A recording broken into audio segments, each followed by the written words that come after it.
हरे कृष्णा दोस्तों, राधे राधे। दोस्तों, आश्विन मास के कृष्ण पक्ष की एकादशी को इंदिरा एकादशी के नाम से जाना जाता है। प्रीत पक्ष के समय में पड़ने वाली इस एकादशी का हिंदू धर्म में बहुत महत्व होता है। इंदिरा एकादशी का व्रत विशेष रूप से पितरों की आत्मा की शांति के लिए रखा जाता है। कहा जाता है इस दिन व्रत रखने मात्र से पितरों की आत्मा को शांति मिल जाती है और उन्हें मोक्ष की प्राप्ति होती है। इस बार क्योंकि इंदिरा एकादशी का बहुत महत्व है, ऐसे में मान्यता है कि इस दिन विधि पूर्वक श्राद्ध करने से और अपने पितरों के नाम से दान आदि देने से पितरों को नरक से मुक्ति भी मिल जाती है और पितर सीधे विष्णु लोक को प्राप्त हो जाते हैं। साल भर में पड़ने वाली सभी एकादशी व्रतों के बारे में समय समय पर धनराज युधिष्ठिर और भगवान कृष्ण से पूछते रहते हैं। तो इसे भी एक बार जब धर्मराज युधिष्ठिर ने भगवान कृष्ण से आश्विन मास की इंदिरा एकादशी के बारे में पूछा, तब भगवान कृष्ण उन्हें बताते हुए कहते हैं, हे धर्मराज, आश्विन मास के कृष्ण पक्ष की एकादशी का नाम इंदिरा एकादशी और इस व्रत के प्रभाव से नरक में गिरे हुए पितरों का भी उद्धार हो जाता है। इसलिए आज के दिन जो भी भक्त श्रद्धापूर्वक एकादशी व्रत की कथा सुनता है या दूसरों को सुनाता है, उसे अनंत फल की प्राप्ति के साथ साथ अंत समय में मोक्ष की प्राप्ति होती है। तब धर्मराज युधिष्ठिर भगवान कृष्ण से कहते हैं, हे प्रभु, आप कृपा कर आप मुझे इंदिरा एकादशी व्रत की कथा भी सुनाइए। तब भगवान कृष्ण कहने लगे, हे धर्मराज, ध्यानपूर्वक सुनो। सतयुग में महिषामती नाम की नगरी में इंद्रसेन नाम का एक बहुत ही प्रतापी राजा राज्य करता था। वह राजा समय समय पर अपने राज्य में यज्ञ आदि करवाकर ब्राह्मणों को भोजन भी कराया करता था, उन्हें दान दक्षिणा भी दिया करता था। राजा की प्रजा भी उससे बहुत प्रेम करती थी और इतना ही नहीं, राजा के शत्रु भी सदा उससे भयभीत रहते थे। एक दिन की बात है, राजा अपने राज्य सभा में बड़े सूखे बैठा हुआ था। तभी वहाँ पर महर्षि नारद पहुँचे। महर्षि नारद को देखकर राजा अपने आसन से उठा और उन्हें प्रणाम करके आदरपूर्वक आसन पर बैठा दिया। तब महर्षि नारद ने कहा, हे राजन, आपके राज्य में सब कुशल से तो है। मैं आपके धर्म प्राणता देखकर ही बहुत प्रसन्न रहता हूँ। देवर्षि नारद की बात सुनकर राजा कहने लगा, हे महर्षि, आपकी कृपा से मेरे राज्य में सब कुशल पूर्वक है और आपकी कृपा से मेरे सभी अजीत धर्म कर्म आदित्य सफल हो गए हैं। महर्षि, आप कृपा करके यह बताइए कि आपका यहाँ आने का प्रयोजन क्या है? आप किस उद्देश्य से मेरे महल में पधारे हैं? मैं आपकी क्या सेवा कर सकता हूँ? राजा की बात सुनकर देवर्षि नारद कहते हैं, राजन, मुझे एक बहुत ही महान आश्चर्य हो रहा है कि एक बार की बात है, जब मैं ब्रह्मलोक से यमलोक गया था, तब मैंने यमराज की सभा में मैंने तुम्हारे पिता को भी बैठे हुए देखा। तुम्हारे पिता तो बहुत ही महान ज्ञानी, दानी और धर्मात्मा थे, मगर एकादशी के व्रत बिगड़ जाने के कारण अब वह हम लोग कुचले गए हैं। इसलिए तुम्हारे पिता ने यमलोक से तुम्हारे लिए एक संदेश भेजा है। राजा ने बड़े उत्साह से पूछा, हे महर्षि, ये संदेश भिजवाया है, कृपा करके मुझे जल्दी बताइए कि राजन, आपके पिता ने कहा है कि महर्षि, आप मेरी पुत्र मेरे की महिषमती नाम की नगरी का के कारण ही उसके पास यमलोक में आदेश देने की आज मैं नरक भुगत रहा हूँ। अगर मेरा पुत्र आश्विन मास के कृष्ण पक्ष के इंदिरा एकादशी का व्रत करके अगर एकता पूर्वक मुझे दे दे तो मुझे नरक से मुक्ति मिल सकती है और मैं भी इस लोक से छूटकर स्वर्ग लोक को चला जाऊँगा। इस प्रकार देवर्षि नारद के मुंह से अपने पिता के यमलोक में पड़ा होने की बात सुनकर राजा को बहुत दुख हुआ। उसने बड़े दुखी मन से देवर्षि नारद से कहा, देवर्षि नारद, यह तो बड़े दुख का समाचार है कि मेरे पिता यमलोक में पड़े हुए हैं। देवर्षि, अब आप बिना विलंब किए कृपा कर मुझे इंदिरा एकादशी व्रत का विधान बताने की कृपा करें। तब देवर्षि नारद ने कहा, हे राजन, आश्विन मास के कृष्ण पक्ष की 10वीं तिथि के दिन सुबह उठकर स्नान करना चाहिए। इसके बाद दोपहर के समय भी स्नान करना चाहिए। उस समय अपने पुत्रों का श्राद्ध बड़ी श्रद्धा के साथ करना चाहिए और 10वीं तिथि के दिन केवल एक समय ही भोजन करना चाहिए और रात को धरती पर ही सोना चाहिए। इसके बाद अगले दिन यानी कि एकादशी के दिन कर्मों से निर्वृत्त होकर सुबह स्नान करने के बाद भक्तिपूर्वक एकादशी का व्रत धारण करना चाहिए और इस प्रकार संकल्प लेना चाहिए, सभी जनों का कल्याण करने वाले हे भगवान विष्णु, आज मैं निराहार रहकर इंदिरा एकादशी का व्रत करने वाला हूँ। आज मैं सभी सुखों का, सभी भोगों का त्याग कर दूंगा और इसके उपरांत अगले दिन द्वादशी तिथि को भोजन ग्रहण का योग आता है। हे प्रभु, आप मेरी रक्षा करने वाले हैं। हे प्रभु, आप मेरी रक्षा करने वाले हैं। कृपा कर आप मेरे इस उपवास को बिना किसी बाधा के संपूर्ण करें। इस प्रकार संकल्प लेने के साथ ही एकादशी का व्रत प्रारंभ करना चाहिए। इस तरह भगवान विष्णु का ध्यान करके दोपहर के समय शालिग्राम भगवान की भी पूजा करनी चाहिए और अपने घर पर ब्राह्मण को बुलाकर उन्हें भोजन कराकर सम्मानपूर्वक दक्षिणा देकर उन्हें विदा कर देना चाहिए। आज के दिन भोजन का एक हिस्सा गाय को और कौओं को भी जरूर देना चाहिए। शुक्र भगवान विष्णु का धूप, दीप, नैवेद्य आदि से पूजन करके रात को जागरण भी करना चाहिए और इसके बाद द्वादशी तिथि के दिन मौन रहकर अपने सभी बंधु बांधवों के साथ मिलकर भोजन ग्रहण करना चाहिए। राज्य ही इंदिरा एकादशी के व्रत की विधि है। यदि तुम्हारा त्याग कर इंदिरा एकादशी का व्रत करोगे और इस प्रकार पूर्ण अपने पिता को दान कर दोगे तो तुम्हारे पिता अवश्य ही नरक से छूटकर स्वर्ग लोक को चले जाएंगे। इस प्रकार देवर्षि नारद राजा को व्रत का विधान बताकर अंतर ध्यान हो गए और तब राजा ने इंदिरा एकादशी आने पर विधि पूर्वक श्रद्धा के साथ व्रत किया और अपने व्रत का पुण्य अपने पिता को दान कर दिया। द्वादशी तिथि के दिन सूर्य देव के बाद एकादशी व्रत का पारण किया और अपने घर पर ब्राह्मणों को बुलाकर उन्हें भोजन कराकर सम्मानपूर्वक दक्षिणा देने के साथ ही उन्हें विदा कर दिया। इस प्रकार इंदिरा एकादशी व्रत के प्रभाव से पूजा के पिता नरक से छूटकर स्वर्ग लोक को चले गए। कहा जाता है इंदिरा एकादशी के दिन अगर आप प्रीत दोष से मुक्ति पाना चाहते हैं तो आपको इंदिरा एकादशी का व्रत सच्चे श्रद्धा और निष्ठा के साथ रहकर सभी नियमों का पालन करते हुए जरूर रखना चाहिए। यह थी इंदिरा एकादशी व्रत की कथा।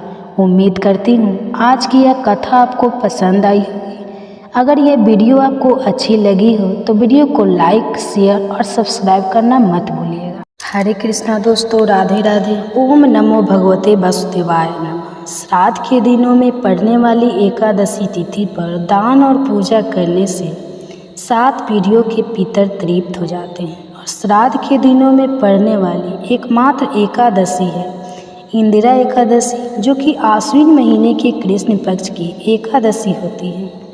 प्रीत पक्ष में आने वाली इस एकादशी का विशेष महत्व है।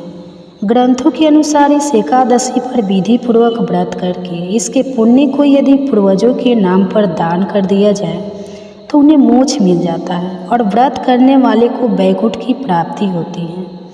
तो पुराण के अनुसार इस एकादशी का व्रत करने वाले व्यक्ति के 7 पीढ़ियों तक के पितर तर जाते हैं और इंद्र एकादशी के दिन भगवान विष्णु की विधिवत पूजा करने से व्रत करने वाले भक्त को वैकुंठ धाम की प्राप्ति होती है।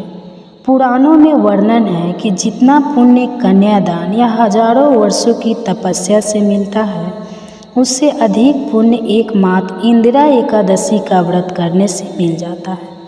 इस तिथि पर घी, दूध, दही और अन्न दान करने का विशेष महत्व है। इस दिन जरूरतमंद लोगों को भोजन भी कराना चाहिए। ऐसा करने से पितर संतुष्ट होते हैं। तो आज की इस वीडियो में आप जानेंगे साल 2024 में पड़ने वाली इंदिरा एकादशी की तिथि और शुभ मुहूर्त के साथ ही पारण। तो पारण मुहूर्त के बारे में वीडियो शुरू करने से पहले आप सभी को इंदिरा एकादशी की हार्दिक शुभकामनाएं। अगर यह जानकारी आपको अच्छी लगे तो वीडियो को लाइक करके इस दिन हमारे चैनल पर व्रत की कथा भी जरूर सुनिए। इंदिरा एकादशी के व्रत और पूजा की विधि अन्य एकादशी की तरह ही होती है, लेकिन सिर्फ अंतर यह होता है कि इस एकादशी के दिन शालिग्राम भगवान जी की पूजा भी मुख्य तौर पर की जाती है। इस दिन स्नान आदि से पवित्र होकर सुबह भगवान विष्णु के समक्ष व्रत और पूजा का संकल्प लिया जाता है। अगर आप अपने पितरों को इस व्रत का पुण्य देना चाहते हैं तो संकल्प में भी इस प्रकार बोलना चाहिए कि आज आप इंदिरा एकादशी का व्रत रखकर उसका समस्त पुण्य अपने पितरों को दान कर रहे हैं। तो हे श्रीहरि, आप हमारे द्वारा रखे गए इस व्रत का समस्त पुण्य हमारे पितरों को समर्पित करें। हमें सुख, समृद्धि और अंत में मोक्ष प्रदान कीजिएगा। साथ ही हमारे पितरों को भी संतुष्ट और तृप्त कीजिएगा। संकल्प के साथ ही भगवान विष्णु और शालिग्राम भगवान जी की पूजा करें। पूजा में अबीर, गुलाल, योग पवित्र, मौसमी पुष्प और मौसमी फल रखने चाहिए। साथ में तुलसी पत्र जरूर चढ़ाएं। धूप दीप जलाकर मंत्रों का जाप करने के बाद कथा पढ़नी चाहिए और सबसे अंत में आरती करने के बाद पंचामृत पाठ कर ब्राह्मणों को भोजन कराकर दक्षिणा देनी चाहिए। इस दिन पूजा और प्रसाद में तुलसी जी की पत्तियों का प्रयोग अनिवार्य रूप से करना चाहिए। एकादशी के दिन दान करना बहुत शुभ माना जाता है, लेकिन दान करते समय आपके मन में पुण्य कमाने का या एहसान करने का भाव नहीं होना चाहिए, क्योंकि अहंकार रहित और बिना किसी स्वार्थ के किया गया दान ही फलित हो। इस विषय में मनुष्य स्मृति में वर्णन मिलता है। तपः परम कृति योगे त्रेतायाम ज्ञान मंचतेक यज्ञ मेवाहरु तनम एकम कलो युग। अर्थात सतयुग में तप, त्रेता में ज्ञान, द्वापर में यज्ञ और कलयुग में दान मनुष्य के कल्याण का एकमात्र साधन है। इस पर एकादशी तिथि 27 सितंबर शुक्रवार दोपहर 1:02 से शुरू होगी और 28 सितंबर शनिवार की दोपहर 2:05 पर समाप्त होगी। और इस पर एकादशी का व्रत केवल 28 सितंबर दिन शनिवार को ही रखा जाएगा। एक दिन पहले यानी 27 सितंबर शुक्रवार को दशमी तिथि के नियमों का पालन किया जाएगा। द्वादशी तिथि शुरू होगी 28 सितंबर शनिवार को दोपहर 2:51 से और समाप्त होगी 29 सितंबर रविवार की दोपहर 4:04 पर। तो 28 सितंबर को यानी एकादशी व्रत के दिन सूर्योदय सुबह 6:02 पर और सूर्यास्त शाम 6:03 पर होगा। ब्रह्मा मुहूर्त सुबह 4:45 से 5:33 तक और इस दिन स्वार्थ सिद्धि योग बन रहा है। सिद्धि योग सुबह से लेकर रात 11:10 तक रहेगा। बाद में साध योग प्रारंभ हो जाएगा। अभिजीत मुहूर्त सुबह 11:53 से 12:41 और राहु काल सुबह 9 बजे से 10:30 बजे तक रहेगा। एकादशी पारण के दिन यानी 29 सितंबर रविवार को सूर्योदय सुबह 6:02, सूर्यास्त शाम 6:12 पर, ब्रह्मा मुहूर्त सुबह 4:45 से 5:33 तक रहेगा। इस दिन सारा दिन ही साध योग रहने वाला है। अभिजीत मुहूर्त सुबह 11:53 से दोपहर 12:04 तक रहेगा और राहु काल दोपहर 4:30 से 6 बजे तक रहेगा। हरिवासर का समय 28 सितंबर शनिवार को यानी एकादशी व्रत की रात को 8 बजे तक समाप्त हो जाए। समय व्रत नहीं खोला जाता है और एकादशी व्रत खोलने का यानी व्रत पारण का शुभ मुहूर्त 29 सितंबर रविवार को सुबह 6:02 से 9:05 तक रहेगा। उम्मीद है यह वीडियो आपको पसंद आई होगी। हरे कृष्णा दोस्तों, राधे राधे। अश्वत्थामा की गलती को श्री कृष्ण ने था सुधारा, एक अभागिन माँ को मिला था सहारा। तो हो लंबी आयु बढ़ाए परिवार का मान, माँ रख रही है व्रत, तुम करो गोल का गुणगान। आप सभी माताओं बहनों को जितिया व्रत की ढेर सारी शुभकामनाएं। हर साल जितिया का व्रत माताएं अपने बच्चे की खुशहाली, सुख, समृद्धि और उनकी लंबी आयु की कामना के लिए रखती है। और साथ ही जिन महिलाओं की संतान नहीं होती है वह भी संतान प्राप्ति के लिए इस व्रत को रखती है। दिन मताए भगवान जीमूत वाहन की और चील सियारन की पूजा करती है। जितिया व्रत को जितिया या जीवित पुत्रिका व्रत के नाम से भी जाना जाता है और हर साल आश्विन महीने की कृष्ण पक्ष की अष्टमी तिथि को यह व्रत रखा जाता है। इस व्रत के नियमों का पालन छठ पर्व की तरह पूरे 3 दिन तक किया जाता है और यह जो व्रत है यह मुख्य रूप से बिहार, झारखंड, उत्तर प्रदेश की कुछ ही जगहों में रखा जाता है। इस व्रत में पानी की एक बूंद भी नहीं पी जाती। जो भी माताएं बहनें इस व्रत को रखती हैं उनकी संतानें अपने जीवन में खूब तरक्की करते हैं और ऐसी माताओं को अपने बच्चे का वियोग भी सहना नहीं पड़ता। जितिया का व्रत एक ऐसा पर्व है जिसमें मछली खाकर भी पूजा की जाती है। आम तौर पर सनातन धर्म लोग पर्व से या व्रत से एक दिन पहले मांसाहार को त्याग देते हैं। यहाँ तक कि कई सारे लोग लहसुन प्याज तक खाना छोड़ देते हैं। लेकिन जितिया के पर्व में ऐसी मान्यता है कि मछली और मरुआ की रोटी खाकर इस पर्व की शुरुआत की जाती है। लेकिन जिन जगह भी ऐसा नियम नहीं है वहाँ पर केवल सात्विक भोजन ही एक दिन पहले करना चाहिए। आज के इस वीडियो में मैं आपको बताऊंगी कि जितिया व्रत की संपूर्ण पूजा विधि क्या है, आपको किस प्रकार से पूजा करनी है, किन किन बातों का ध्यान रखना है। जीवित पुत्रिका या जितिया व्रत रखने से एक दिन पहले नहाए खाए का दिन होता है और अगले दिन यानी खरजितिया के दिन आपको सुबह से निर्जला व्रत रखना होता है। और जितिया व्रत की जो पूजा है मुख्य पूजा वह शाम को प्रदोष काल के समय की जाती है। तो सुबह से जो आप व्रत रखें, लेकिन शाम की पूजा करने से पहले भी आप एक बार स्नान कर लें, साफ स्वच्छ वस्त्र पहन लें, अच्छे से श्रृंगार कर लें, सिंदूर या महावर आदि लगा लें और पूजा करने के लिए अब आपको एक लकड़ी की चौकी बिछाना है। मुंह आपका पूर्व या उत्तर की ओर होना चाहिए। चौकी पर लाल या पीला वस्त्र आपको बिछाना है। फिर तुरैया चीनी का पत्ता आपको लेना है। अगर आपको यह पत्ते ना मिले तो आप पान का पत्ता भी ले सकते हैं। अब सबसे पहले जीमूत वाहन भगवान और फिर चील और फिर सियारन के लिए इन पत्तों का आपको आसन लगाना है। चौकी के ऊपर आपको अलग अलग पत्ते रखकर इनका आसन लगाना है। अब पूजा के लिए रखे गए चावल में थोड़ी सी हल्दी और पानी डालकर उन्हें पीला रंग ले, क्योंकि तिलक लगाते समय पीले अक्षत चढ़ाए जाते हैं। पूजा में पीला सिंदूर चढ़ाया जाता है। तो अब आप तीनों पत्ते पर थोड़े थोड़े से अक्षत रखें। अक्षत का आसन लगाएं जिनके ऊपर आप मूर्तियाँ की स्थापना करेंगे। यह जो मूर्तियाँ हैं इनमें जीमूत वाहन की जो मूर्ति है वह बहुत ही जगह पर कुशा से बनाई जाती है और कुछ लोग आज के दिन मिट्टी से भी जीमूत वाहन भगवान की मूर्ति बना लेते हैं। चील और सियारन की मूर्ति भी बना लेते हैं। या आप मार्केट में यदि मिलती हो तो वहाँ से भी आप खरीद कर स्थापित कर सकते हैं। जितिया व्रत की जो पूजा होती है वैसे खास तौर पर किसी नदी या तालाब के किनारे की जाती है। अगर आपके यहाँ पर ऐसी व्यवस्था नहीं है तो आप अपने घर पर भी इस पूजा को कर सकते हैं। अब यहाँ पर एक बात का विशेष ध्यान आपको रखना है कि जिन महिलाओं की सास होती है उन्हें चौकी पर 3 पत्ते रखकर पूजा करनी चाहिए और जिन महिलाओं की सासू माँ जीवित नहीं है उन्हें एक पत्ता सास के नाम का भी अलग निकाल कर रखना चाहिए, क्योंकि जितिया के व्रत के बारे में ऐसा कहा जाता है कि पहले इस व्रत को सासू माँ ही रखती है और उनके बाद बहू इस व्रत को रखती है।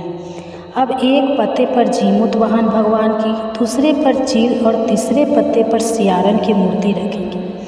आप मिट्टी के प्रतीक रूप में यह मूर्तियाँ बना सकते हैं। मूर्ति स्थापित करने के बाद अब आपको चौकी के पास में ही रोली, हल्दी या अबीर गुलाल से चौक पूर्णास भी पूरा सकते हैं। अब सबसे पहले हम गणेश भगवान की पूजा करके मुख्य पूजा आरंभ करेंगे। एक सुपारी में आप कलावा बांधकर पान के पत्ते के ऊपर उस सुपारी को गणेश भगवान का प्रतीक मानकर स्थापित कर लीजिए। अब एक पुष्प की सहायता से जल छिड़क कर भगवान गणेश जी को स्नान कराएंगे। फिर वस्त्र रूपी कलावा अर्पित करेंगे। गणेश भगवान जी को हल्दी और अक्षत से तिलक लगाएंगे। पुष्प माला या पुष्प अर्पित करेंगे। अगर आप नदी के किनारे ये पूजा कर रहे हैं तो आपको यह ध्यान रखना है कि आपको अलग अलग से कलश की स्थापना करने की आवश्यकता नहीं है। अगर घर पर आप पूजा कर रहे हैं तो अलग की कलश की स्थापना भी जरूर करनी चाहिए। आप दीप कलश की स्थापना भी कर सकते हैं। दीप कलश की स्थापना करने के लिए आप एक लोटा लेकर उसकी कंठ पर कलावा लपेट दें 3 बार और फिर उसमें गंगा जल मिलाकर शुद्ध जल भरें। गंगा, यमुना, कावेरी नदियों का स्मरण करें, उनका आह्वान करें। अब जल के लोटे में अक्षत, सुपारी, एक सिक्का और हल्दी की गांठ अगर आपके पास है तो वह आप डालें। हल्दी की गांठ नहीं है तो आप 1 चुटकी हल्दी पाउडर भी डाल सकते हैं। थोड़े से पुष्प और अक्षत कलश के अंदर डालें और उसके बाद आप कलश में आम या अशोक के या फिर पान के 5 या 7 पत्ते लगाएं। इसके बाद आप चावल या गेहूं से भरी हुई 1 कटोरी कलश के ऊपर रखें और उस कटोरी के ऊपर आपको अब दीपक जलाकर रखना होता है, जिसे हम दीप कलश कहते हैं।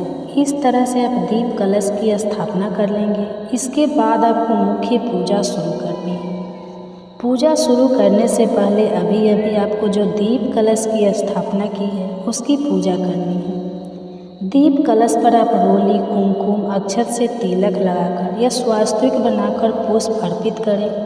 हाथ जोड़कर दीपक को प्रणाम करें, क्योंकि जो दीपक होते हैं वह हमारी समस्त पूजा के साक्षी होते हैं। अब धूप जलाकर सभी भगवान को दिखाएं। जीमत वाहन भगवान, चील, सियारा और गणेश भगवान जी को धूप दीप दिखाएं। ध्यान रखें कि जो दीप कलश की स्थापना में आपने दीपक ऊपर जलाकर रखा है उसे आपको बार बार नहीं हटाना है। दीप दिखाने के लिए आप अलग से एक दिया और जलाकर रख सकते हैं और जब आप आरती करते हैं उस समय भी आपको यह दिया नहीं हटाना है।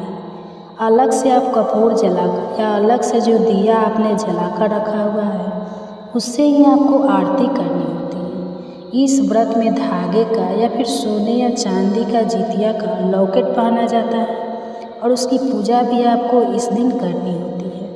अब चौकी पर विराजित जीवित वाहन भगवान, चील और सियारन को जल का छींटा देकर स्नान का भाव करेंगे। जितिया के धागे पर आपको केवल जल का छींटा लगाकर तिलक लगाना है और इस जितिया के धागे या लॉकेट को आपको झीनी के पत्ते या फिर पान के पत्ते पर रखना है। अब जीमूत वाहन भगवान को चंदा, रोली का तिलक लगाएंगे। जीमूत वाहन भगवान जो है वो गंधर्व राजकुमार है। जीमूत वाहन भगवान के बाद चील और सियारन को पीला सिंदूर का तिलक लगाएंगे और अब जीमूत वाहन भगवान को जनेऊ अर्पित करेंगे। हाथ जोड़कर सभी को प्रणाम करेंगे। अब आप भगवान को पुष्प अर्पित करें। जीमूत वाहन भगवान को आज के दिन जनेऊ जरूर अर्पित करें। अब खीरा या इसके अलावा जो भी आपको फल मिलते हैं वह आप भगवान को अर्पित करें। भोग में आज के दिन 1 दिन पहले भिगोए गए चने, कड़ाही और फल, मिठाई, अनार से जो भी पकवान आपके यहाँ चढ़ाए जाते हैं वह भगवान को पकवान आप चढ़ाएं और यह भोग आप किसी पात्र में रखकर या फिर पान के पत्ते पर या चीनी के पत्ते पर रखकर ही अर्पित करें। इस दिन चिवड़ा भी बहुत सी जगह पर अर्पित किया जाता है। अब एक पानी वाले नारियल पर मौली वाली कलावा बांधकर उस पर 1 सिक्का और अक्षत पुष्प रखकर भगवान को चढ़ाएं। जीमूत वाहन भगवान को यह अर्पित करना होता है। ध्यान रखें, पूजा करते समय मंदिर में कुछ दक्षिणा जरूर रखें, जिसे अगले दिन आप किसी को दान में दे देते हैं। अब हाथ में थोड़े पुष्प और अक्षत लेकर व्रत की कथा सुनें या पढ़ें। अगर कोई पढ़ने वाला ना हो तो खुद भी आप पढ़ सकते हैं। अगर आपके पास किताब है तो किताब की पूजा भी आप करें। किताब को आप तिलक लगाएं और उसके बाद कथा का शुभारंभ करें। कथा करने के बाद आपको आरती करनी है। आरती करने के लिए अलग से एक दीप जलाकर या कपूर जलाकर आप आरती कर लीजिएगा। सबसे पहले गणेश भगवान जी की, फिर जीवित वाहन भगवान जी की, चील और सियारन की आरती करने के बाद जल से 3 बार आचमन करके प्रणाम करें। दिन भर उपवास रखने के बाद शाम की पूजा में 3 बूंद जल से आप आचमन यदि करते हैं तो उससे व्रत खंडित नहीं होता है। आचमन करने के बाद आप हाथ जोड़कर प्रणाम करें। अपने द्वार की गई पूजा को स्वीकार करने का आग्रह करें। अपनी संतान, अपने परिवार की सुख समृद्धि के लिए कामना करें। यदि संतानहीन है तो संतान प्राप्ति के लिए सच्चे मन से कामना करें। और फिर अपने आज के दिन जितिया के लॉकेट या जितिया के धागे की जो पूजा की है, तो उसे क्या करते हैं कि बहुत से लोग तो शाम की पूजा करने के बाद ही अपने बच्चे के गले में पहना देते हैं, थोड़ी देर तक, जितनी देर तक भी आपके बच्चे धारण कर सकें, और या फिर आप खुद भी इस धागे को गले में पहन सकते हैं। और कुछ जगह पर अगले दिन पारण करने के बाद यह लॉकेट पहना जाता है। तो आपके यहाँ पर जो भी परंपरा हो, जो नियम हो, उसके अनुसार आप इस धागे को पहन सकते हैं। आरती करने के बाद कुछ जगह पर ऐसा भी नियम होता है कि एक खीरे पर थोड़ा सा घी लगाकर, जो खीरा अपने भगवान को चढ़ाया है, उसी पर आपको थोड़ा सा घी लगाकर जिस दिए से आपने आरती की है उसके लौ के ऊपर रखा जाता है, जिसे काजल बनाया जाता है। और उस काजल को जो खीरे में इकट्ठा हो गया है, ऊपर उसे बच्चों की आँखों में लगाया जाता है। कुछ जगह पर आज के दिन सरसों के तेल की खाली रखी जाती, सरसों का तेल रखा जाता है, जिसे पूजा करने के बाद बच्चों के सिर में लगाया जाता है, जिसे जिन भगवान जी का आशीर्वाद माना जाता है। और इस व्रत में ब्राह्मण या ब्राह्मणी के लिए सीधी भी निकाला जाता है, जिसमें चावल और अक्षत रखे जाते हैं। इसके अलावा आप फल, मिठाई, दक्षिणा या जो भी आपके सामर्थ्य हैं वह भी आप सीधे में रखें। और बहुत सी जगह पर शाम की पूजा करने के बाद या बैना या सीधा दे दिया जाता है, कुछ जगह पर अगले दिन दिया जाता है। अपने यहाँ की जो परंपरा है उसका पालन करते हुए आपको सीधा देना चाहिए। यह तो थी खुर्जी की पूजा विधि, यानी जिस दिन आपने निर्जला व्रत रखना है उस दिन की पूजा विधि, और जो एक दिन पहले आपको ध्यान रखना है। तो यह होता है कि इस व्रत में एक दिन पहले, यानी नहाए खाए के दिन, जो भी व्रत महिलाएँ होती हैं, उन्हें स्नान करने के बाद मड़ुआ की रोटी, नोनी का साग, झीनी की सब्जी आदि ग्रहण करनी होती है। बहुत सी जगह पर इस व्रत को मछली खाकर शुरू किया जाता है। एक ही बार भोजन सप्तमी तिथि के दिन किया जाता है, इसके बाद फिर कुछ भी ग्रहण नहीं किया जाता। और व्रत पारण के दिन सुबह सूर्योदय होने के बाद, यानी सूरज उगने के बाद आपको जल ग्रहण करना होता है। जो भी पकवान आपके यहाँ भोग में लगाए जाते हैं, अपने अपने यहाँ की मान्यताओं के अनुसार आपको वो पकवान या जल या कच्चा दूध ग्रहण करके व्रत का पारण करना होता है। व्रत पारण कैसे किया जाता है, इसकी अलग से वीडियो आपको मिल जाएगी। अगर आपको यह जानकारी अच्छी लगी हो तो वीडियो को लाइक करके ज़्यादा से ज़्यादा लोगों तक शेयर भी जरूर कीजिए। हरे कृष्णा दोस्तों, राधे राधे। दोस्तों, आप सभी का स्वागत करती हूँ मेरे अपने चैनल वंदना काव्य में। तो कैसे हैं आप सब, तो यह बताने के लिए कमेंट बॉक्स में जय माता दी हमेशा की तरह जरूर लिखिए। तो चलिए दोस्तों, आज हम इस वीडियो में जानेंगे जीवित पुत्री का व्रत, मतलब जितिया व्रत से संबंधित बहुत सारी महत्वपूर्ण बातें, जो कि जानना बेहद जरूरी है। और आप लोगों के कुछ महत्वपूर्ण प्रश्न हैं, क्योंकि जितिया के व्रत में ना छोटी छोटी गलतियों के लिए भी कहीं माफ़ी नहीं है। तो ध्यान रखिएगा, एक कॉपी लीजिएगा या पेज लीजिएगा और एक पेन लीजिएगा और लिख लीजिएगा कि आपके द्वारा किसी भी प्रकार की गलती ना हो, क्योंकि यह जो जितिया का व्रत है ना, जीव के लिए यह व्रत किया जाता है। तो कोशिश करें कि आपके द्वारा किसी भी प्रकार की गलती ना हो। तो चलिए वीडियो को शुरू करते हैं। सभी कुछ समझा कर बताऊँगी, समय निकाल कर जरूर सुनिएगा। तो इसी के ऊपर आज का यह हमारा वीडियो है, तो आप लोग बने रहिए मेरे साथ मेरे चैनल पर। अगर आपको मेरा वीडियो पसंद आता है तो प्लीज़ आप मेरे चैनल को सब्सक्राइब कर दीजिएगा, बेल आइकन को प्रेस कर दीजिएगा, जिससे कि मेरे वीडियो के नए नोटिफिकेशन आप सभी के पास सबसे पहले पहुँचे। तो चलिए शुरू करते हैं और सभी महत्वपूर्ण बातें जान लेते हैं। तो सबसे पहले दोस्तों आपको बता दूँ, आश्विन माह, जिसको कि कुंवारा का भी महीना हम कहते हैं, आश्विन माह के शुक्ल पक्ष की सप्तमी से यह व्रत शुरू हो जाता है। सप्तमी को नहाए खाए रहता है, अष्टमी के दिन हम व्रत करते हैं और नवमी के दिन हम पारण करते हैं। जितिया का पारण का शुभ मुहूर्त क्या है वह भी मैं आपको बता दूँगी, और पूजा का शुभ मुहूर्त क्या है वो भी आगे मैं वीडियो में आपको बता दूँगी।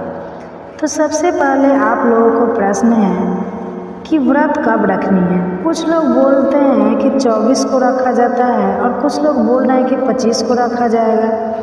तो हमें व्रत कब रखनी है तो आपको बता दूं कि देखिए 25 सितंबर को हमें व्रत रखनी है। दिन है बुधवार के दिन हमें व्रत रखनी है। मंगलवार के दिन नहाए खाए है और गुरुवार के दिन हमें पारण करनी है। तो जिन लोगों को मान लीजिए कुछ प्रॉब्लम है, जैसे गुरुवार का व्रत और जितिया का पारण, जितिया का व्रत रखे ही थे, अगर व्रत आप लोग नहीं रख सकते हैं तो आप लोग गुरुवार का व्रत आप लोग छोड़ सकती है, केवल पूजा पाठ कर लीजिएगा, क्योंकि शरीर जो है ना होश में नहीं रहता। जितिया के पारण के दिन तो व्रत मत रखिएगा, आगे आपकी इच्छा है, नहीं तो तबीयत खराब हो जाए। तो 25 सितंबर दिन बुधवार को हमें व्रत रखनी है। नहाए खाए से लेकर पारण तक के संपूर्ण नियम विधि पहला वीडियो डाल चुकी हूँ। एक ही वीडियो में बार बार एक ही चीज़ बताऊंगी तो वीडियो बड़ा हो जाता है, तो पिछला वीडियो आप लोग ज़रूर देखिएगा, ठीक है। दूसरा आप लोगों का प्रश्न है कि उस दिन जैसे मैं पहला एक वीडियो डाली हूँ कि प्रीत पक्ष में हमें पीला सिंदूर नहीं लगानी चाहिए, तो आप लोगों का प्रश्न है कि जितिया के दिन तो हम लगाते हैं, तो क्या जितिया जो व्रत है ना, जीवित पुत्री का जो व्रत है प्रीत पक्ष में ही पड़ता है। तो हर व्रत को ऐसा नहीं किया जाता है। तो प्रीत पक्ष में नया व्रत कैसे उठाएंगे वो भी आप लोग उठा सकते हैं, क्योंकि यह हर साल प्रीत पक्ष में ही पड़ता है, तो आप लोग उठा सकते हैं। और व्रत बहुत अधिक मायने रखता है। तो व्रत के दिन हम पीला सिंदूर भी लगाएंगे, सिंदूरा से भी सिंदूर आप लोग लगा सकते हैं, सिनोरा से, या आप लोग पीला पूजा का सिंदूर या जो भी अपने घर का रखिए सिंदूर लगा लीजिएगा। और पैरों में महावर आप लोग पूछे कि हम लोग 3 लगाकर कथा वगैरह सुनते हैं, तो जी उस दिन हम पैरों में महावर भी लगाएंगे, मांग में सिंदूर भी भरेंगे और सभी कार्य हम करेंगे जितिया व्रत के दिन, ठीक है। इसका आप लोग चिंता मत कीजिएगा कि प्रीत पक्ष में है तो कैसे करें। अगला आप एक चीज़ और ध्यान रखिएगा, अगला नियम क्या है, जिनकी सास नहीं है वह व्रत के दिन सिंदूर नहीं लगाती। स्नान करने के बाद बाकी लोग स्नान करके सिंदूर लगा लेते हैं। अगर मान लीजिए आप गंगा स्नान के लिए गए हैं, गंगा जी में स्नान कर रहे हैं, सिर के ऊपर से वहाँ पर पूजा पाठ गंगा जी को करके आप मांग में सिंदूर लगा सकती हैं। लेकिन घर में अगर आप जितिया व्रत के दिन अगर आप लोग स्नान किए हैं तो आपको सिंदूर नहीं लगानी है। आपको सिंदूर कब लगानी है, जिनकी सास नहीं है वो ध्यान रखेंगे। कब लगानी है, पारण के दिन। पारण के दिन जब सभी भोजन वगैरह बन जाता है, पूजा पाठ हम अपने जिनकी सास नहीं है सास के नाम से कर लेते हैं, उनको भोग प्रसाद चढ़ा देते हैं, उनको टीक लेते हैं। पूजा पाठ करने के बाद फिर से हम वहीं पर बैठ के अपने सिंदूरा से या जो भी पीला सिंदूर आप रखें अपने मांग में, तब आप लोग भी भर सकते हैं। लेकिन जिनकी सास नहीं है वो व्रत के दिन सिंदूर नहीं लगाते। बाकी आप अपने घर का नियम देख लीजिएगा और बाकी लोग स्नान करके सिंदूर लगाएंगे। जितिया के दिन सिर के ऊपर से हमें स्नान करनी चाहिए, सभी नहीं करते हैं। देखिए, एक तो व्रत की वजह से भी लोग करते हैं कि सिर ठंडा रहेगा, और जिनकी सास नहीं है उन्हें पक्का सिर के ऊपर से स्नान करनी है, क्योंकि बालों में कंघी भी नहीं करनी है, सभी को नहीं करनी है। उस दिन बाल वगैरह हमें नहीं तोड़नी चाहिए, क्योंकि कोई भी चीज़ जितिया के दिन ना ही तोड़नी है, ना ही काटनी है, हाँ जैसे खींचनी है, कुछ भी कार्य नहीं करना है। तो आप लोग उस दिन बालों में कंघी भी मत कीजिए। और सिंदूर जिनकी सास नहीं है उन्हें नहीं लगाना। सिर के ऊपर से क्यों नहाते हैं, स्नान करते हैं, क्योंकि सास के मुख में पानी जाता है, तो इसलिए आप लोग सिर के ऊपर से स्नान कीजिएगा। जो पानी टपके पोछा अगर मत वही पानी आपके सास के मुख में जाता है, तो ऐसा माना जाता है उसी से उनका तरन तारा होता है। तो इसलिए जिनको लड़की है वो भी जितिया का व्रत कर सकती है, जिनको लड़का है वो भी कर सकती है। क्योंकि लड़का नहीं है तो आपकी सास को मान लीजिए तरन तारा कौन करेगा, कौन पूजा पाठ करेगा, कौन चढ़ाएगा, तो इसलिए सभी को करनी चाहिए। बाकी जिनकी सास है अपने घर में पूछ लेंगे एक के लिए, तो किसी को भी उस कंघी नहीं करना है। बातों को ध्यान से समझते चलिए और जिनकी सास है वो सिर के ऊपर से स्नान करे या ना करे वो उनकी मर्जी है। बाकी जिनकी नहीं है उन्हें पक्का कंप्लीट न करनी है। सारी बातें क्लियर हो गई। अगला आप लोगों का प्रश्न आता है कि जितिया का व्रत क्या इस साल उठा सकते हैं? तो हाँ, बिल्कुल उठा सकते हैं। किसी भी प्रकार के संदेह और संयम में आप लोग ना पड़े, उठा सकते हैं। तो मासिक धर्म में क्या उठा सकते हैं? जी, मासिक धर्म में भी आप यह व्रत उठा सकते हैं। बहुत सौभाग्य से यह सब व्रत हमें करने को मिलता है, तो हमें करने चाहिए। तो आप लोग उठा सकती हैं। पूजा पाठ किसी अन्य से करवा लीजिए, बैठकर साइड में कहीं आप लोग कथा कर लीजिए और मानसिक पूजा मन में भगवान को प्रणाम कर लीजिए। भगवान महिलाओं की मजबूरी समझते हैं, तो इस बात का आपको ध्यान रखनी है। और आप लोग इस बार व्रत मत छोड़िएगा, उठा लीजिए। अगला प्रश्न आता है कि आप प्रेग्नेंट है तो क्या हम इस साल व्रत उठाना जरूरी है? तो जी नहीं। मान लीजिए किसी कारणवश अगर आप तबीयत खराब है या प्रेग्नेंट है तो प्रेगनेंसी में ये व्रत नहीं किया जाता है। जब बच्चा हो जाएगा तो अगले साल भी आप उठा सकती हैं, लेकिन कोशिश कीजिएगा कि जल्द से जल्द उठा लें। तबीयत खराब है तो इस साल पहली बार मत उठाइएगा। और जिनके बच्चे हैं और वो प्रेग्नेंट है, दूसरी बार 3 महिलाओं को क्या करनी है कि आप लोग फल और जल पे रहा जाता है तब तो रहिए, क्योंकि यह जो व्रत है जैसे संतान के दीर्घायु के लिए व्रत किया जाता है। उत्तम स्वास्थ्य के लिए हमारे संतान के ऊपर किसी भी प्रकार का संकट ना आए, इसलिए हर माँ एक खरजितिया का व्रत करती है। तो अगर दूसरी बार आप प्रेग्नेंट हैं मान लीजिए, तो आप जो है इसमें निर्जला या व्रत 24 घंटे का है। बिल्कुल इसमें पानी जल ग्रहण और फल नहीं खाया जाता है। लेकिन मान लीजिए तबीयत खराब है तो जान है तो जहान है, तब आप अपने शारीरिक क्षमता के अनुसार अपना डिसीजन ले लीजिएगा कि आपको क्या करना है। बाकी मैं क्या कर सकती हूँ, ठीक है। अगर आप लोगों का प्रश्न है कि मतलब कुछ दिन पहले ही बच्चा हुआ है तभी ठीक नहीं रहता तो क्या इस साल उठाना जरूरी है? तो देखिए, बच्चा होने के बाद तो उठा लेना चाहिए। लेकिन मान लीजिए आपका तबीयत बहुत ज़्यादा ख़राब है, मन नहीं हो रहा है, कमज़ोरी लग रहा है, क्योंकि आप बोली है कि तीज के बाद से मेरा तबीयत ख़राब हो गया तो अभी तक मैं ठीक नहीं हुई हूँ, तो ठीक है आप लोग छोड़ दीजिए। अगले साल आप लोग उठाइएगा, एक क्लियर हो। अगला नियम क्या है कि जितिया व्रत के दिन आपको दातुन नहीं करनी चाहिए, क्योंकि कुछ लोग दातुन करते हैं, ब्रश करते हैं, लेकिन इसमें तो नियम है कि हमें कुछ भी खार वगैरह नहीं तोड़नी चाहिए। तो आप लोग दातुन वगैरह ना काटें। बस बहुत ज़्यादा प्रॉब्लम है, थूक वगैरह भी बहुत सारी बहनों को लगता है कि बार बार तो आप कुल्ला वगैरह कर सकते हैं। कुल्ला भी करने का नियम नहीं है, लेकिन मान लीजिए कुछ प्रॉब्लम है तो आप लोग कुल्ला वगैरह कर सकते हैं, उंगली से दांत वगैरह साफ कर सकते हैं, लेकिन इसमें दातुन वगैरह आपको नहीं करनी चाहिए। इस बात का आप लोग ध्यान रखिएगा, गलती से भी गलती मत कीजिएगा। सभी चीज़ें नोट कर लीजिएगा, व्रत के दिन पढ़ लीजिएगा, आपके द्वारा कोई गलती नहीं होगी, वरना मेरा वीडियो भी देख सकते हैं। तो टोटल आपकी इच्छा और मर्जी है, ठीक है। ध्यान से बातों को समझते चलिए। अगला नियम क्या है, आप लोग पूछते हैं कि जैसे हमारी सास है तो चलो चील सियार को देना जरूरी है। तो देखिए, हर घर के नियम और परंपरा अलग है। सास रहते हुए भी चील और सियार को हम लोग देते हैं। और जी, कुछ ऐसे राज्य क्षेत्र हैं जहाँ सास रहती है तो बहू को सियार को भोजन नहीं देती, मतलब पूजा वगैरह नहीं चढ़ाती है, केवल सास ही चढ़ाती है। तो अगर आपके यहाँ अगर नियम है कि सास चढ़ाती है तो आप मत चढ़ाइएगा। जिनके नियम है कि सास के रहते हुए भी बहुत सारे लोग चील और सियार को भोजन देती है तो आप दे दीजिएगा। और जितिया व्रत में सास जैसे नया साड़ी ही पहनती है तो नया साड़ी क्या हम पहन सकते हैं? तो देखिए, प्रीत पक्ष में हम लोग तो नया साड़ी नहीं पहनते, जितिया में पहनते, क्योंकि वे व्रत जो है प्रीत पक्ष में पड़ता है। तो हम लोग नया साड़ी पहनकर जितिया का पूजा नहीं करते।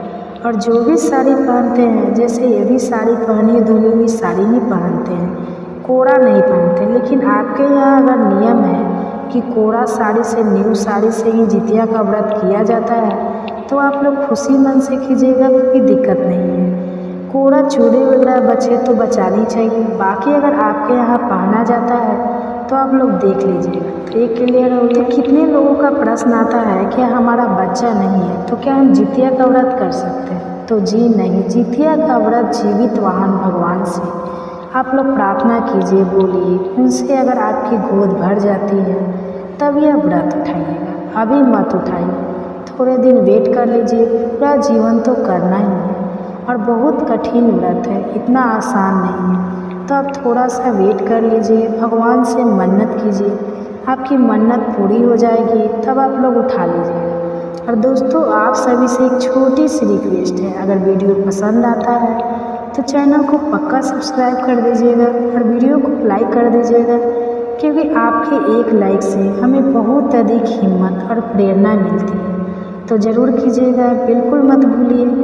अगला आप लोगों का प्रश्न है कि जैसे हरियाल बरियाल का पौधा नहीं मिलता है तो क्या करें? तो देखिए, पूजा विधि तो ऐसे सारे ओल्ड वीडियो मेरे चैनल पे हैं, सब कुछ करके दिखाएंगे। तो हरियाली बरियाली का अगर पौधा नहीं मिलता है तो आप तुलसी जी के पौधे के पास बैठकर पूजा पाठ कर लीजिएगा, कलश रख लीजिएगा।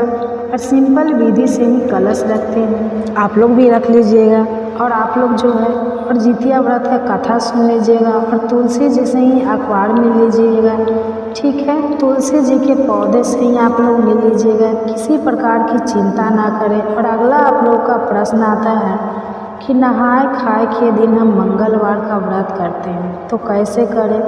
तो जो लोग मंगलवार का व्रत करते हैं या जो लोग गुरुवार के व्रत करते हैं पारण के दिन, आप लोग वो व्रत साप्ताहिक अगर करते हैं तो छोड़ दीजिए, क्योंकि हेल्थ का ध्यान रखिएगा, तबीयत खराब हो जाएगा, लेने के देने पड़ जाएंगे। कोई देखिए, शरीर जब तक साथ देता है ना तभी तक सभी अपने हैं, तभी तक सब लोग आपको प्यार करते हैं। तबीयत खराब हो जाएगा, क्योंकि ये जो व्रत है ना बहुत अधिक कठिन है, तो इसलिए थोड़ा चिंता हो जाती है, लेकिन हम लोग उतना कर नहीं पाते हैं। तो आशा करती हूँ कि सभी बातें अभी आप लोगों के समझ में आ गई होगी। तो ये वीडियो मेरा यहीं तक का था, फिर मिलती हूँ एक नए वीडियो में। तब तक के लिए नमस्कार, स्वस्थ रहिए, सुरक्षित रहिए और जहाँ कहीं भी रहिए खुश रहिए। धन्यवाद। संगत में रहने पर भी मुझे आपसे इस प्रश्न का उत्तर प्राप्त नहीं हो पाया और इसी कारण मेरा मन हमेशा अशांत रहता है। अपने शिष्य की बात सुनकर गुरुजी मंद मंद मुस्कुराने लगे।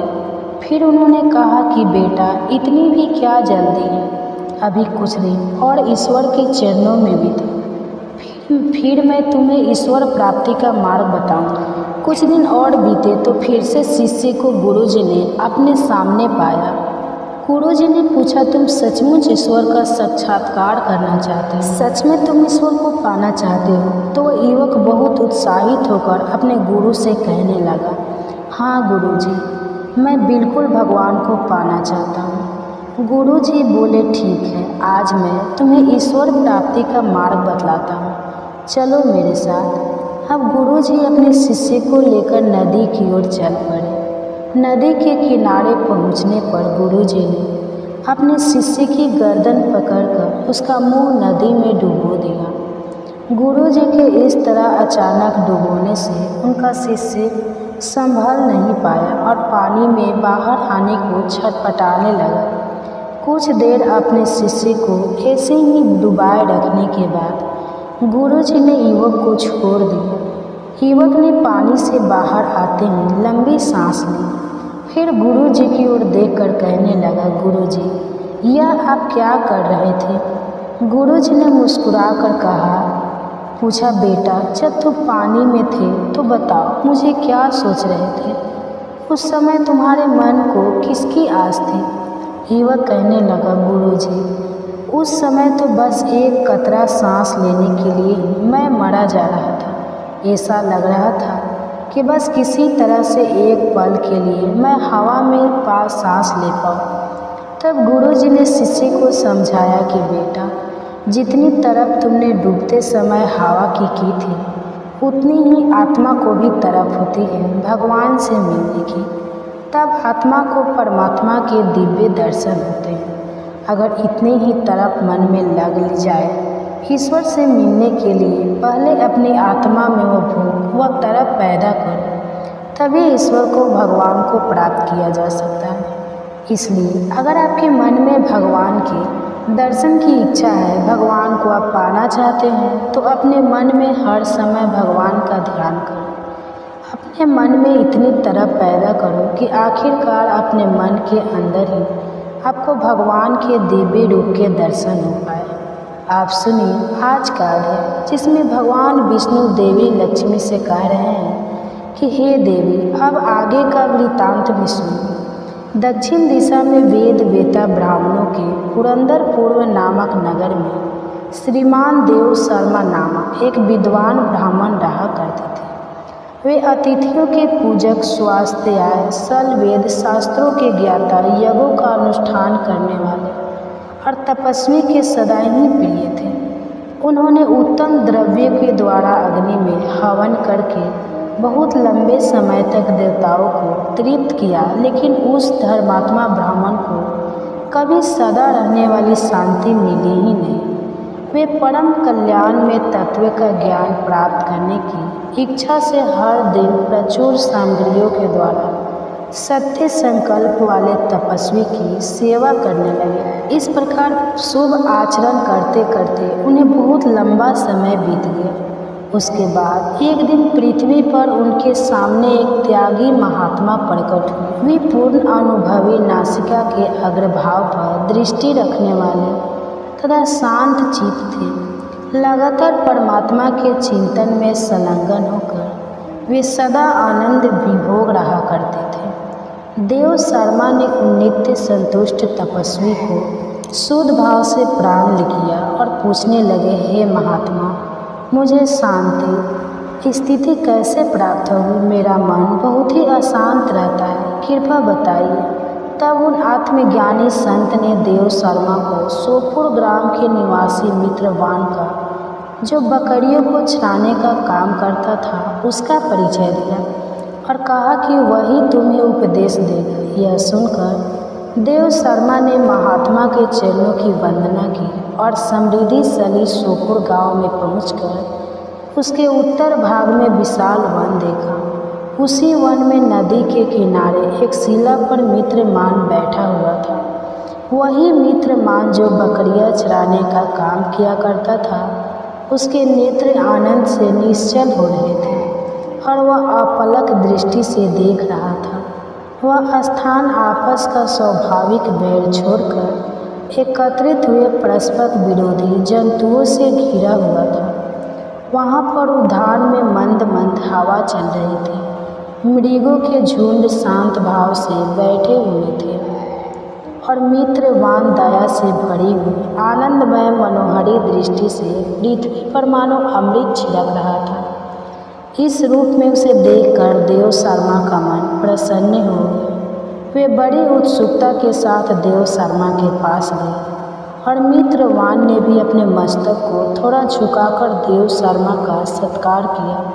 इसके बाद विद्वान देव शर्मा अन्य चित्र से मित्रवान के पास गए और जब उसके ध्यान का समय समाप्त हो गया, उस समय उन्होंने अपने मन की बात मित्रवान से पूछी कि महाभाग्य करना चाहता हूँ, मेरे इस मनोरथ की पूर्ति के लिए मुझे किसी ऐसे उपाय का उपदेश कीजिए जिसके द्वारा सिद्धि प्राप्त हो चुकी है। देव शर्मा की बात सुनकर मित्रवान ने कुछ समय तक विचार किया। थोड़ी देर विचार करने के बाद इस प्रकार कहा, हे विद्वान, एक समय की बात है, मैं वन के भीतर भिखारियों को रक्षा कर रहा था। इतने में ही एक भयंकर व्याघ्र पर मेरी दृष्टि पड़ी, जो मानो सबको खा लेना चाहता था। मैं मृत्यु से डरता था, इसलिए बाघ को आते देख बकरियों के झुंड को आगे करके मैं वहाँ से भाग गया।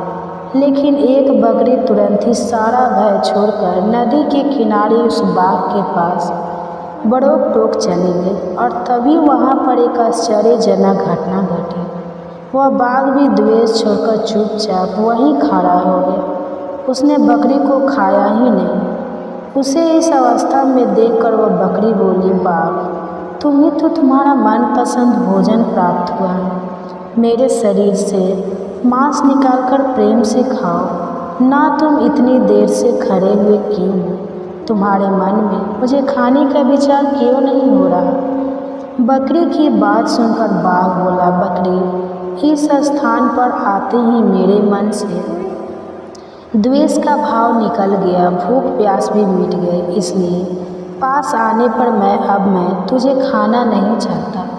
बाघ के ऐसा कहने पर वह बकरी बोली कि ना जाने मैं किससे निर्भय हो गई हूँ, इससे क्या कारण हो सकता। अगर बाघ तुम जानते हो तो जरा बताओ तो। यही सुनकर बाघ कहने लगा, मैं भी नहीं जानता, चलो सामने खड़े हुए इन महापुरुष से पूछते हैं।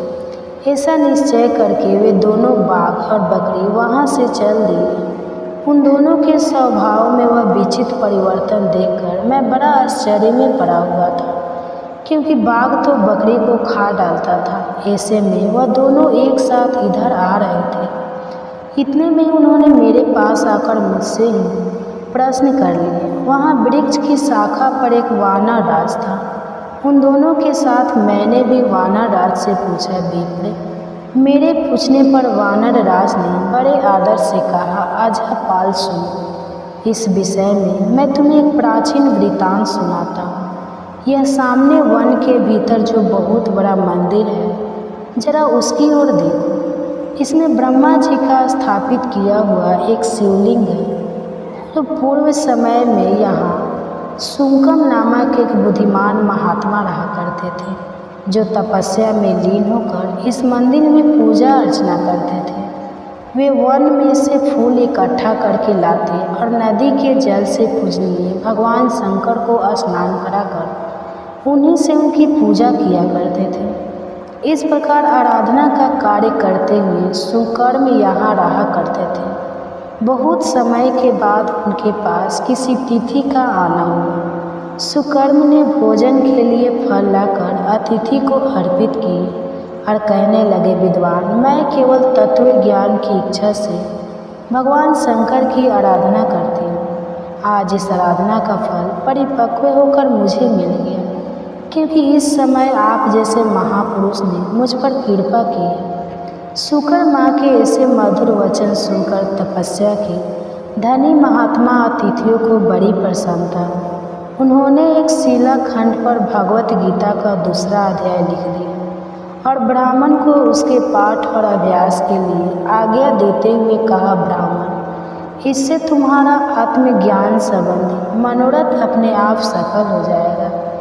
ऐसा कहकर वे बुद्धिमान तपस्वी सुकर्म के सामने ही उन्हें देखते देखते अंतर ध्यान हो गए और सुकर्म विस्मित होकर उनके आदेश के अनुसार निरंतर भगवत गीता के द्वितीय अध्याय का अभ्यास करने लगे। इसके बाद बहुत लंबे समय के बाद अंतःकरण शुद्ध होकर उन्हें आत्मज्ञान की प्राप्ति हुई।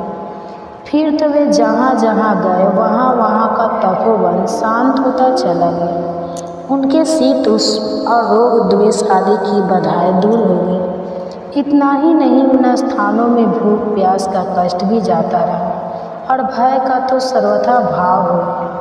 यह सब द्वितीय अध्याय का जप करने वाले सुकर्म ब्राह्मण की तपस्या का ही प्रभाव समझे। मित्रवान कहने लगा कि वानर राज के ऐसा कहने पर मैं बड़ी प्रसन्नता से बकरी और बाघ के साथ उस मंदिर की ओर गया। वहाँ जाकर शिलाखंड पर लिखे हुए गीता के द्वितीय अध्याय को मैंने देखा और पढ़ा। उसी की आवृत्ति करने से मैंने तपस्या का पार पा लिया। इसलिए भद्र पुरुष, तुम भी सदा द्वितीय अध्याय की ही आवृत्ति किया करो, इसे बार बार पढ़ा करो। ऐसा करने पर मुक्ति तुमसे दूर नहीं रहेगी। श्री भगवान कहने लगे, हे प्रिय मित्र, वन के प्रकार आदेश देने पर देव शर्मा ने उनका पूजन किया और फिर उसे प्रणाम करके पुरंदपुर की राह ली। वहाँ किसी देवालय में पुरुषोत्तम नानक से द्वितीय अध्याय को पढ़ा। उनसे उपदेश पाकर शुद्ध अंतःकरण वाले देव शर्मा प्रतिदिन बड़ी श्रद्धा के साथ अब द्वितीय अध्याय का पाठ करने लगे। तब उन्होंने प्रशंसा के योग्य परम पद को प्राप्त कर लिया। हे लक्ष्मी, यह द्वितीय अध्याय का उपाख्यान कहा गया। अब अगले वृत्तांत में मैं आपसे तृतीय अध्याय का महात्म्य बतलाऊं। जब बात माता लक्ष्मी जी के बारे में हो रही है तो चलिए अब आपको माता लक्ष्मी से जुड़ी हुई एक कहानी सुनाते हैं। एक बार की बात है, राजा बलि समय बिताने के लिए एकांत स्थान पर गधे के रूप में छुपे हुए थे। देवराज इंद्र उनसे मिलने के लिए उन्हें ढूंढ रहे थे। एक दिन देवराज ने उन्हें खोज निकाला और उनसे छुपने का कारण जानकर उन्हें काल का महत्व बताया, साथ ही उन्हें तत्व ज्ञान का बोध भी कराया। तभी राजा बलि के शरीर से एक दिव्य रूपा आत्मा स्त्री निकली। उसे देखकर देवराज ने पूछा, दैत्य आज ये स्त्री कौन है? देवी, मानुषी या आसुरी शक्ति में से ये कौन सी शक्ति है? राजा बलि बोले, देवराज यह देवी इन तीनों शक्तियों में से कोई भी नहीं है, आप इनसे स्वयं ही पूछ लें। देवराज इंद्र के पूछने पर वे शक्ति बोली, देवेंद्र मुझे न तो दैत्य राजा बलि जानते हैं और ना ही तू या फिर कोई अन्य देवगण। पृथ्वी लोक पर लोग मुझे अनेक नामों से पुकारते हैं, जैसे श्री लक्ष्मी आदि। इंद्र बोले, देवी आप इतने समय से राजा बलि के पास हैं, लेकिन ऐसा क्या कारण है कि आप इन्हें छोड़कर मेरी ओर आ रहे हैं? लक्ष्मी जी बोली, देवेंद्र मुझे मेरे स्थान से कोई भी हटा या डगा नहीं सकता। मैं सभी के पास काल के अनुसार आती जाती रहती हूँ। जैसा काल का प्रभाव होता है उतने ही समय तक उसके पास रहती हूँ, यानी कि मैं समय अनुसार एक को छोड़कर दूसरे के पास रहा करती हूँ। देवी लक्ष्मी की बात सुनकर देवराज इंद्र ने पूछा, देवी फिर आप मनुष्य को यहाँ निवास क्यों नहीं करती? देवराज इंद्र की बात सुनकर लक्ष्मी जी कहने लगी, देवेंद्र मेरा निवास वही होता है जहाँ सत्य हो, धर्म के अनुसार कार्य होते हो, व्रत और दान देने के कार्य होते हो। लेकिन मनुष्य भ्रष्ट होते जा रहे हैं। ये पहले इंद्रियों को वश में कर सकते थे, सत्यवादी थे, ब्राह्मणों की रक्षा करते थे, लेकिन अब इनके यह सभी गुण नष्ट होते जा रहे हैं। ये तप उपवास नहीं करते, यज्ञ हवन दान आदि से इनका कोई संबंध ही नहीं बचा। पहले यह रोगी स्त्रियों वृद्धों दुर्बल की रक्षा करते थे, गुरुजनों का आदर करते थे, लोगों को क्षमा देते थे, लेकिन अब अहंकार, मोह, लोभ, क्रोध, आलस्य, अविवेक, काम आदि ने इनके शरीर में जगह बना ली। यह लोग पशु तो पाल लेते हैं, लेकिन वह चारा नहीं खिलाते, उनका पूरा दूध निकाल लेते हैं और पशुओं के बच्चे भूख से चिल्लाते हुए मर जाते हैं। यह अपने बच्चों का लालन पालन करना भूलते जा रहे हैं। इनमें आपसी भाईचारा समाप्त हो गया है। लूट खसोली, बेभिचार, कलह, स्त्रियों की पतिव्रता नष्ट करना ही अब इनका धर्म हो गया है। सूर्योदय के बाद तक सोने के कारण स्नान ध्यान से ये विमुख होते जा रहे हैं, इसलिए मेरा मन इनसे उचट गया है। देवताओं का मन अब धर्म में आसक्त हो रहा है, इसलिए अब मैं इन्हें छोड़कर देवताओं के पास निवास करूँ।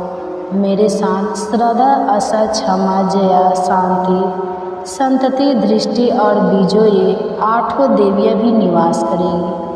देवेंद्र अब आपको ज्ञात हो गया होगा कि मैंने इन्हें क्यों छोड़ा है, साथ ही आपको इनके अवगुणों का भी ज्ञान हो गया होगा। तब देवराज इंद्र ने लक्ष्मी जी को प्रणाम किया और उन्हें आदर सहित स्वर्ग ले गए। तो हरे कृष्णा, आज की कथा में बस इतना ही। इसके आगे का वृत्तांत आप सभी अगले अध्याय में जरूर सुनें। अगर यह कथा अच्छी लगी हो तो वीडियो को शेयर करना मत भूलिएगा। धन्यवाद। अब देखिए, जिस पर प्रभु की कृपा हो जाए, जिस पर ठाकुर जी प्रसन्न हो जाए, फिर तो वह चाहे कोई भी हो, उस पर तो ठाकुर जी को कृपा करनी ही होती है। जब मन में ठान लेते हैं कि यह मेरा भक्त है और मुझे इसको सही मार्ग पर लाना है, तो वह अपने भक्तों को सुधारने के लिए कुछ भी कर सकते हैं। तो आज की यह कथा सुनाने से पहले आप सभी से मेरा विनम्र अनुरोध है कि आज की इस वीडियो को आप ज़्यादा से ज़्यादा लोगों तक शेयर ज़रूर कीजिएगा और ऐसे ही लोगों को शेयर कीजिएगा जो कि धार्मिक कथाएं सुनना पसंद करते हैं। ठाकुर जी के एक भक्त थे घाटम जी। अब श्री घाटम जी जो थे वह कोई ऐसा वैसे नहीं थे। बल्कि बचपन से ही चोर थे, यानी कि उनके पैदा होते ही उन्हें चोरी करने के संस्कार दिए गए थे। चोरी करना, डाका डालना, लूटपाट करना यह घाटम जी का खानदानी व्यवसाय था। यानी कि घाटम जी के दादा परदादा सब कोई चोर डकैत थे। जाने माने चोर डकैत किसी को नहीं छोड़ते थे, चाहे कोई भी उनके रास्ते में आ जाए। उन्होंने कभी 1 रुपए की चीज़ तक बाजार से नहीं खरीदी। जितना भी सामान उनके घर पर था वह सब लूटपाट कर था। यहाँ तक कि उनके घर में कभी खाना तक नहीं बना, कभी भोजन नहीं बना। क्यों? क्योंकि वो भोजन तक दूसरों के घर से चुरा कर खाया करते थे। तो ऐसा पेशा था घाटम जी का। अब एक बार घाटम जी किसी वन में किसी को लूटने की तलाश में घूम रहे थे। सुबह से दोपहर हो गए, उन्हें आज कोई मिला नहीं जिसे वो लूट सकते। भटकते भटकते उन्हें भूख प्यास भी लगने लगी। अब आपके मन में एक प्रश्न भी उठ रहा होगा कि आखिरकार एक चोर को इतना सम्मान देकर क्यों पुकारा जा रहा है, और वो ठाकुर जी का इतना प्रिय भक्त क्यों था। तो देखिए, वो जो घाटम जी थे वह एक वन में घूम रहे थे। सोच रहे थे कि दिन भर से भूखा प्यासा हूँ, आज तो कोई ऐसा व्यक्ति भी नहीं आया जिसके पास भोजन हो। कुछ भोजन पा लिया जाता तो मेरा पेट भर जाता। अब भटकते भटकते वह घने जंगल में पहुँच गए। उन्होंने देखा कि किसी वृक्ष के नीचे आंसू बहाते हुए कोई संत महाराज बैठे हुए हैं। वह संत भगवान के ध्यान में मग्न थे, आंखें बंद थी और भगवान का मन ही मन दर्शन कर रहे थे। तो जब इस तरह के दर्शन कोई सच्चे मन से करता है तो अनायास उनकी आंखों से आंसू बहने लगते हैं। प्रेम के आंसू होते हैं, भक्ति के आंसू होते हैं। तो वह संत महाराज भी भगवान के ध्यान में मग्न थे। कहते हैं ना कि संतों के दर्शन से पाप तत्काल ही नष्ट हो जाते हैं। तीर्थों का लोभ बहुत समय बाद मिलता है, लेकिन अगर किसी संत के दर्शन हो जाए तो उनके दर्शन का जो पुण्य है वो उसी क्षण मिल जाता है। घाटम जी ने उस संत महाराज को देखा तो उनके पास गए। उनके हृदय में बड़ा आनंद उमड़ पड़ा। थोड़ी देर पहले तक तो वो सोच रहे थे कि चलकर इन्हीं संत महाराज को लूटा जाए, लेकिन अचानक ही उनका मन परिवर्तन हो गया। तब उन्होंने सोचा, चलो थोड़ी देर इन संत महाराज के पास चलकर बैठा जाए। कहा तो घाटम जी कभी किसी को नमस्कार तक नहीं करते थे। अब उनका मन यह हुआ कि वह उन संत महाराज को झुककर प्रणाम करें, और फिर उन्होंने सिर झुकाकर संत महाराज को प्रणाम भी किया। अपने इतने बड़े जीवन में उन्होंने पहली बार किसी को प्रणाम किया था। अब जब उन संत ने देखा कि कोई उन्हें प्रणाम कर रहा है तो संत महाराज को भी बड़ा आनंद हुआ। सोचने लगे कि इस जीव पर, इस मनुष्य पर ठाकुर जी की कृपा हुई है। अब घाटम जी सोचने लगे कि ऐसा कौन सा सुख है जिससे बिना किसी भोजन सामग्री और व्यवस्था के भी इनके आंसू प्रभावित हो रहे हैं। घाटम जी को लगा कि उनके पास कोई महान सुख है, तभी तो उनका चेहरा इतना खिला हुआ है, इतने प्रसन्न हैं और मारे खुशी के उनके आंसू बह रहे हैं। घाटम जी अपने ही बारे में सोच रहे थे। घाटम जी को इतना विचार मग्न देकर संत महाराज कहने लगे कि बैठ जाओ, जल्दी तो नहीं है तुम्हें जाने की। घाटम जी ने कहा, नहीं जल्दी नहीं है। ऐसा कहकर वह संत महाराज के पास में बैठ गए। महात्मा जी कहने लगे कि देखो बेटा, यह जीवन बड़ा कीमती है। इस जीवन को सदैव भगवान के चरणों में, ठाकुर जी के चरणों में लगाए रखना चाहिए। कभी कोई गलत काम नहीं करना चाहिए। अब थोड़ी देर इधर उधर की बातें होती रही, कुशल मंगल पूछी गई। इसके बाद संत महाराज जी ने घाटम जी से उनके काम काज के बारे में पूछा, जैसा कि अक्सर लोग एक दूसरे से पूछ लिया करते हैं। घाटम जी ने बताया कि महाराज, मैं तो चोरी करता हूँ, डाका डालता हूँ, लूटपाट करता हूँ। महात्मा जी ने सोचा शायद ये उपहास कर रहा है। उन्होंने फिर से पूछा तो वह कहने लगा, महाराज मैं बिल्कुल सत्य कह रहा हूँ।